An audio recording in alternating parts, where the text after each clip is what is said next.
கத்திரிக்காய் பொரிச்ச குழம்பு எப்படி செய்கிறதுன்னு இன்றைக்கி பார்க்கலாம்.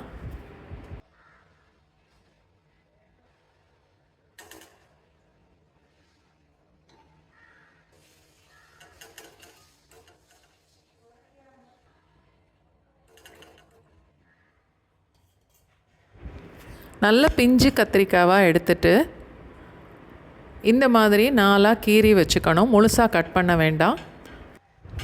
வெங்காயம் பெருசாக இருந்தால் ரெண்டாக கட் பண்ணிக்கலாம், இல்லைன்னா முழுசாகவே போட்டுடலாம். பூண்டும் அதே மாதிரி தான். மிளகாவை லேசாக கீறினா போதும். ஒரு சின்ன எலுமிச்சம்பழம் அளவுக்கு புளி எடுத்து ஊற வச்சு கரைச்சி எடுத்துக்கணும். குழம்புக்கு தேவையான மசாலா பொடி, தாளிக்கிறதுக்கு தேவையானது எல்லாமே எடுத்து ரெடியாக வச்சுட்டா ரொம்ப ஈஸியாக சமைக்கலாம். கொஞ்சமாக தண்ணி சேர்த்து நல்ல கெட்டியான தேங்காய் பாலாக எடுத்து வச்சுக்கணும். கத்திரிக்காய் பொரிக்கிறதுக்கு தேவையான அளவுக்கு எண்ணெய் ஊற்றிட்டு எண்ணெய் நல்லா சூடானதுக்கப்புறம் கத்திரிக்காவை அப்படியே முழுசாக போட்டு பாதி அளவு வேகிற வரைக்கும் பொரித்து எடுத்துக்கணும்.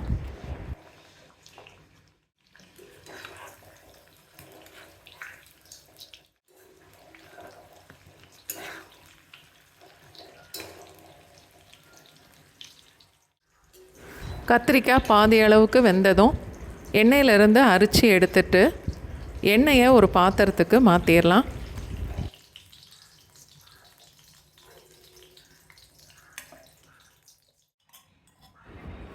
குழம்பு தாளிக்கிறதுக்கு நல்லெண்ணெய் சேர்த்தா நல்லாயிருக்கும்.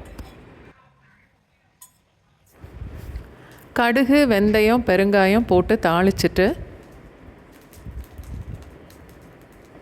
வெங்காயம், பூண்டு, பச்சை மிளகாய் எல்லாம் சேர்த்து 1 நிமிஷம் வரைக்கும் வதக்குனா போதும். இப்போ அடுப்பை லோ ஃப்ளேமில் மாற்றிட்டு மிளகாய், மல்லித்தூளும் அதோடு சேர்த்து 15 இல்லை 20 செகண்ட்ஸ் வரைக்கும் வதக்கிட்டு கரைச்சி வச்சுருந்த புளியை இப்போ சேர்த்துறணும்.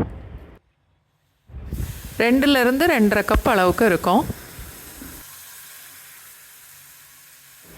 தேவையான அளவுக்கு உப்பும் சேர்த்து கலந்துட்டு மூடி போட்டு 2-3 நிமிஷத்துக்கு கொதிக்க விடணும்.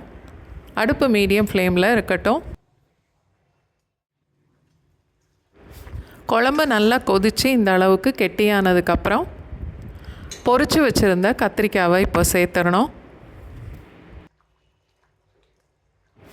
நல்லா கலந்துட்டு கத்திரிக்காய் வேகிற வரைக்கும் மூடி போட்டு வச்சிடணும். இப்போ அடுப்பு லோ ஃப்ளேமுக்கு மாற்றிடலாம்.